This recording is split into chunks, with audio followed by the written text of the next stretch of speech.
700 mètres encore du sommet là pour Tadej Pogacar. Il creuse un petit peu plus l'écart là, Pogacar. Il a accéléré. Pour lui, l'arrivée, elle est presque en haut. Hein. S'il parvient à basculer avec une dizaine de secondes, lui, il va tenir. Allez, Pogacar, toujours en tête. Il se rapproche maintenant à 500 mètres du sommet. Ensuite, la route des crêtes pour arriver jusqu'au Markstein. Plein effort, allez, Pogacar. Et Sexas est en train de revenir sur Jonas Vingegaard et qui va franchir le col du Hague avec le coureur danois sans doute. Oui, ça va se faire. Il va rentrer avant le sommet. 19 ans. Allez, attention là, parce que le public est censé être contenu là par un filet de sécurité, mais bon. Faut pas le toucher. C'est pas le moment, Tadej Pogacar, c'est la bataille des chefs. La Pogacar, Vingegaard, Sexas. Et si c'était le podium de Paris qui se dessinait peut-être dans ce col du Hague. Ah, ça prend forme en tout cas. Oui. Chacun est à sa place ici.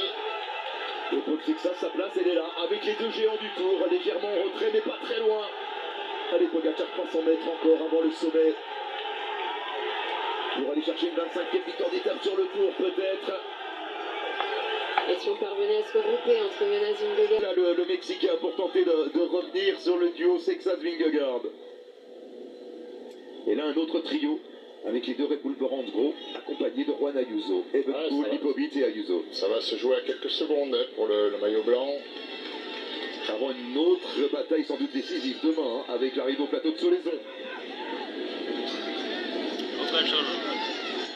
On voit que derrière Pogacar, c'est très très homogène. Hein. Ça, on le savait à la sortie des Pyrénées. On a une nouvelle confirmation aujourd'hui.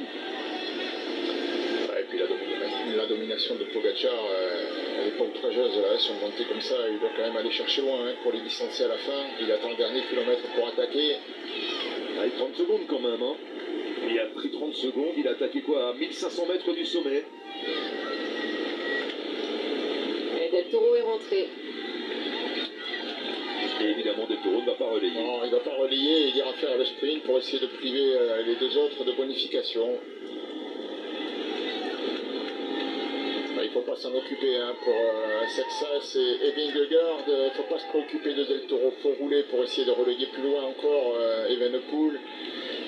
Ce petit groupe, là, Lipovic et Ayuso. Et parce que ça roule bien dans ce groupe. Hein.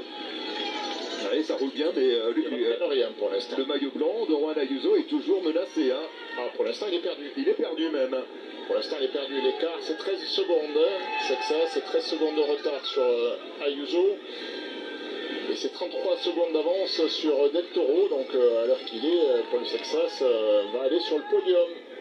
Allez, il y a 3 km encore. L'arc des 3 derniers kilomètres, il est passé, Tadej Pogacar. Et on va faire un pointage avec le groupe Sexas, Vingegaard. 2 km remain. On n'est pas loin des 30 secondes. Il y aura plus de 30 secondes même. Allez, attention, Paul Sexas, sous l'arc des 3 km, 32 secondes exactement de retard. Les chronos sont justes. Hein. Il y a 23 secondes supplémentaires pour ce groupe-là. Le groupe emmené par Remco Evenepoel qui défend sa 3e place au général parce qu'il est lui aussi sous la menace de Paul Sexas. Sexas, s'il parvenait à prendre la 2e place sur la ligne avec la bonification, il pourrait même revenir à la 3e place du podium. Hein. Tout ça est possible, ça va se tenir dans un mouchoir de poche. 54 secondes de retard pour le groupe Remco Evenepoel. Et ça fait 22 secondes de retard sur le groupe Sexas pour l'instant. Pour l'instant, Paul Sexas reprend 1 km remain. Et Evenepoel conserve sa 3e place au général.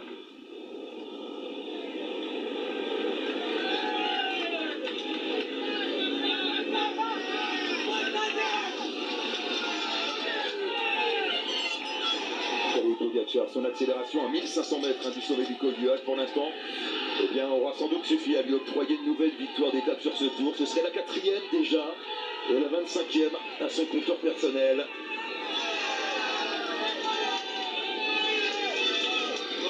Bientôt la flamme rouge et bientôt une vue dégagée sur le Markstein et sur la ligne d'arrivée pour Tadej Pogacar.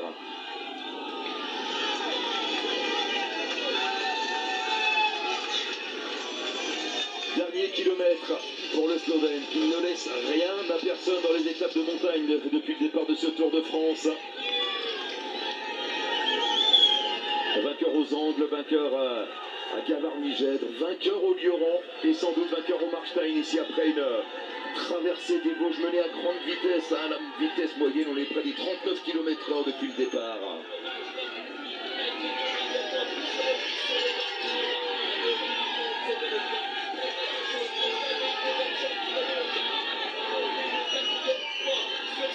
Allez, Tadej Pogacar qui est à 500 mètres maintenant.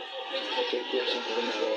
Parfaitement maîtrisé 400. par son équipe. Allez, Pogacar qui va se tourner. Il faut se regarder là. Pogacar, scoring against Pogacar, Pogacar, Pogacar, Pogacar, Pogacar, Après sa victoire.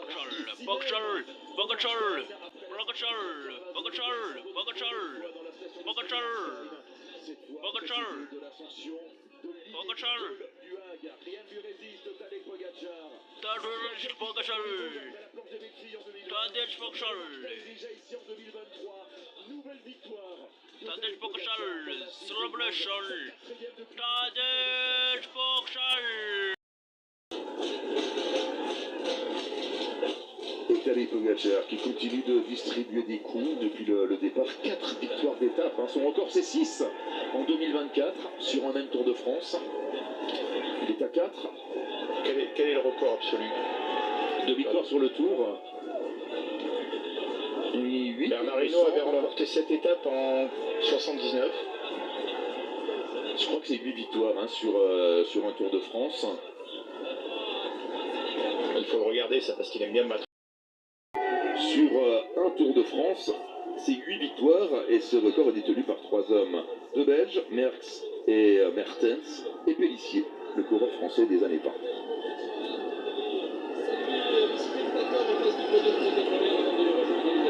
Il est en train de répondre aux questions comme de coutume, on va l'attendre avec bien sûr l'ensemble des vainqueurs d'étape. Tadej Pogacar donc. Troisième place, hein. Ah ouais, Deuxième c'est son podium. deuxième podium.